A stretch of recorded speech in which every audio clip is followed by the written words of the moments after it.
नमस्ते प्रणाम। हम बात करते हैं सुपरस्टार लोक गायिका अनुपमा यादव के बारे में, जेकर कल न्यू ईयर के उपलक्ष्य पे एगो नया गीत लॉन्च हो रहा बा और बहुत ही धमाकेदार बा। रउआ सब सुनल जाई। गाना के बोल बा, न्यू ईयर मनी आरा में। लगातार एक बार फिर आरा में बवाल हुई।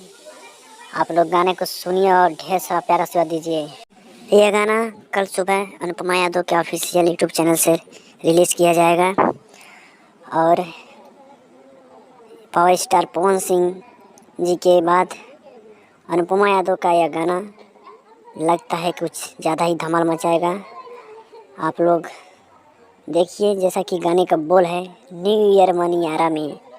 हो सकता है अनुपमा यादव का यह गाना काफ़ी धमाकेदार हो और इंडस्ट्री में बवाल ही मचा दें।